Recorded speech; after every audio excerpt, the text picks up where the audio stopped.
Chers frères et sœurs, bonjour. Aujourd'hui, nous allons parler de la responsabilité personnelle. Que la paix de notre Seigneur Jésus-Christ soit avec vous, partout où vous êtes. Quel que soit à l'hôpital, quel que soit en train de fuir la guerre, quel que soit à l'église où vous êtes ou au marché, je vous souhaite la paix et la joie de notre Seigneur Jésus-Christ.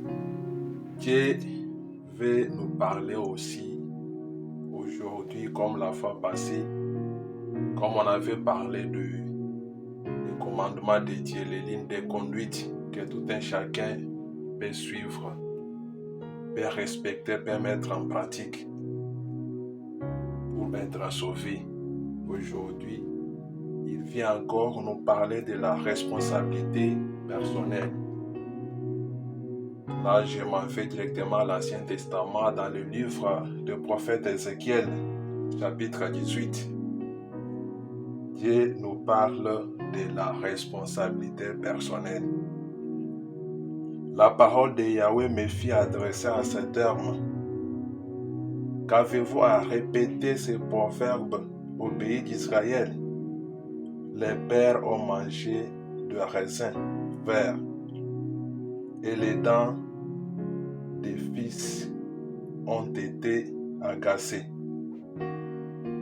Par ma vie, oracle du Seigneur Yahweh, vous n'aurez plus à répéter ces proverbes en Israël. Voici, toutes les vies sont à moi, aussi bien la vie du Père que celle du Fils, elles sont à moi. Celui qui a péché, c'est celui qui mourra. Donc aujourd'hui, Dieu nous montre que la vie éternelle est individuelle, le salut est individuel. Chacun doit marcher selon la volonté de Dieu. Il n'est pas dit que, comme par exemple aujourd'hui, il y a ceux qui nous parlent, ou dans notre famille, les gens ne progressent pas. Chez nous, on n'a pas l'habitude d'étudier, même si tu étudies, tu vas mourir. Chez nous, tu ne peux pas avoir la richesse. Chez nous, on ne peut pas te prendre en mariage. Chez nous, tu ne peux pas faire quelque chose et réussir. J'ai déjà vu des générations dans notre famille, c'est toujours comme ça. Tu te décourages. Mais aujourd'hui, je te dis qu'il faut vraiment mettre tout ça de côté. Il y a la réponse que Dieu nous donne à travers les prophètes Ézéchiel. Il nous dit qu'il est un Dieu juste. C'est lui qui va pécher, il sera béni en fonction de ses péchés. C'est lui qui va pratiquer la justice, il sera récompensé par sa justice. Donc, ne vous découragez pas. Il y a ceux qui vous parlent des liens familiaux et il faut une délivrance et il faut ça, il faut ça. Je vous assure aujourd'hui, Dieu n'est pas un Dieu injuste. Il est un Dieu juste. Si vous essayez de continuer à lire jusqu'à la fin, tout est détaillé. La responsabilité personnelle. Même si vous êtes concis d'une famille de féticheurs, si toi aujourd'hui tu entends la parole, tu pratiques vraiment la parole de Dieu, tu les mets en pratique, tu seras vraiment déconnecté totalement de tous les liens diaboliques. Même si on dit que vous ne pouvez pas étudier, vous ne pouvez pas avoir le mariage, vous ne pouvez pas avoir une bonne vie, aujourd'hui je vous assure partout où vous êtes, mon frère, ma soeur, qu'il suffit juste de croire en Jésus. Il suffit juste de croire en notre Dieu. Tout sera déconnecté, tout sera délié. Il faut juste observer la loi, la justice et les commandements qu'on avait parlé dans la vidéo précédente. et tu verras que tu seras délivré. C'est pourquoi vous voyez dans le Nouveau Testament, Jésus vient nous dire ceci. Ne croyez pas que je suis venu porter la paix sur la terre, non. Je suis venu mettre le feu. Je suis venu apporter le paix. Ici, il nous dit que 5 personnes seront divisées. 3 personnes seront contre 2 personnes et 2 personnes seront contre 3 personnes. Un père sera contre son fils, le fils sera contre son père, sa mère, la mère sera contre sa fille, la fille aussi vice-versa, la belle-mère contre sa belle-fille, la belle-fille contre sa belle-mère.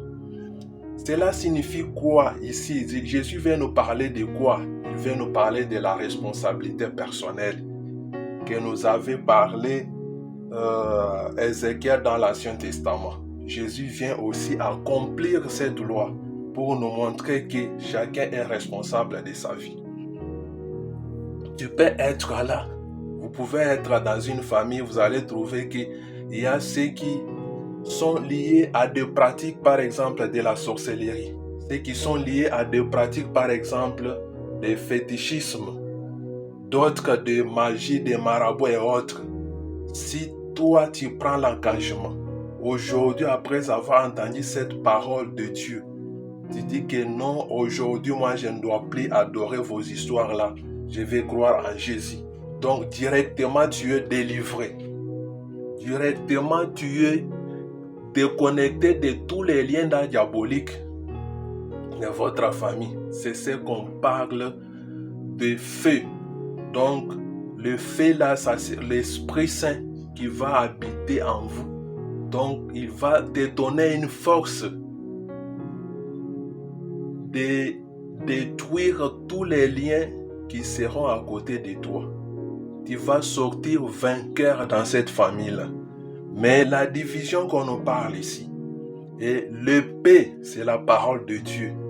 La parole de Dieu qui est même Dieu, notre Seigneur Jésus-Christ, qui avait pris chair dans Jean chapitre 1. Au commencement était la parole. La parole était avec Dieu, la parole était Dieu. Et la même parole a pris chair de la Vierge Marie et s'est fait homme. C'est la parole là qui est le paix et c'est la parole là qui nous amène aujourd'hui le fait qui est l'Esprit Saint qui nous conduit, qui marche avec nous, les consolateurs qui nous donnent la force de résister au mal. Et tout doit se faire dans l'amour. Tu peux être l'unique chrétien dans votre famille.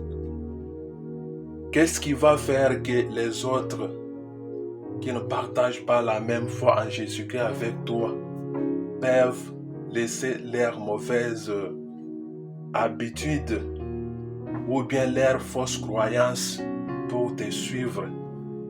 C'est quand on va voir les comportements, ta manière d'agir, ta manière de te comporter vis-à-vis des autres.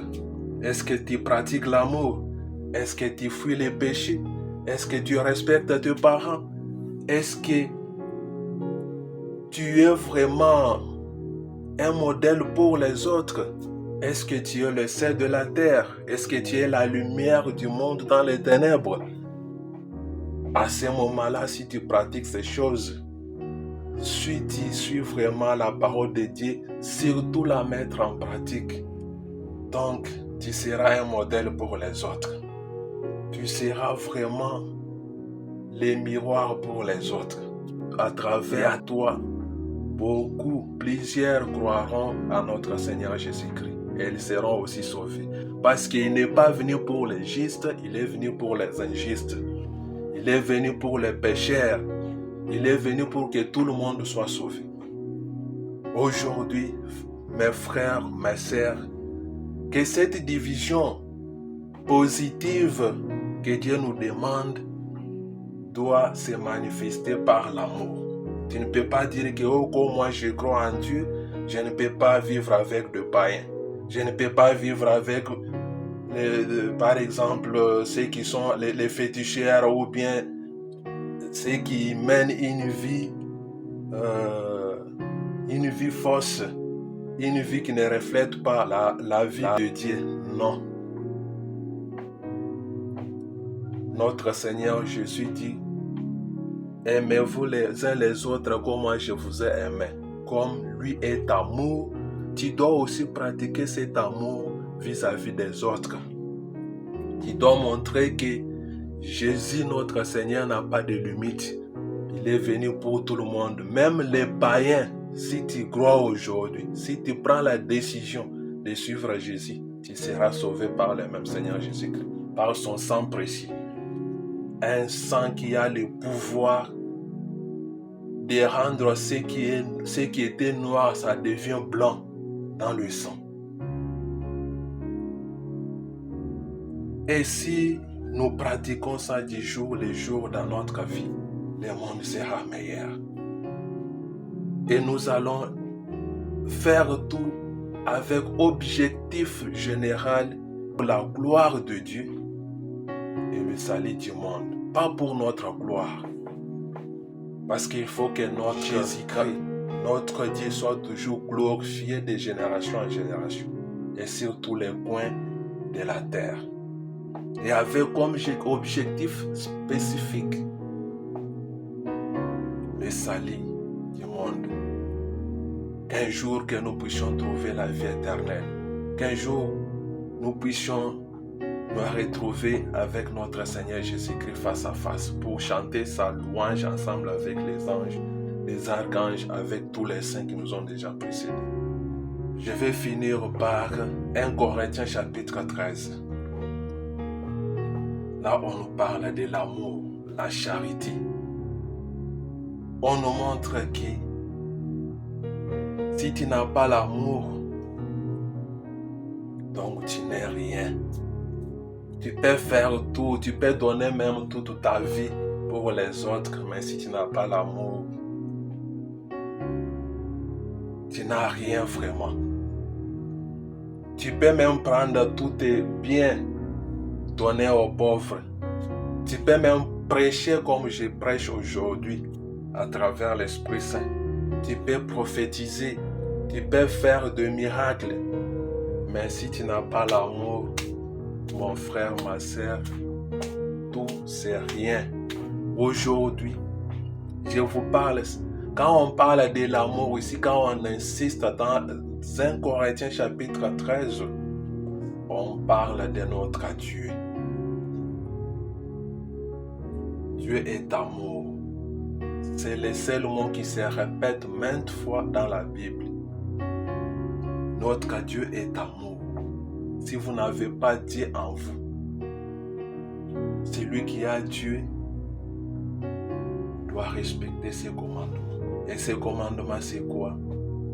Tu dois vraiment respecter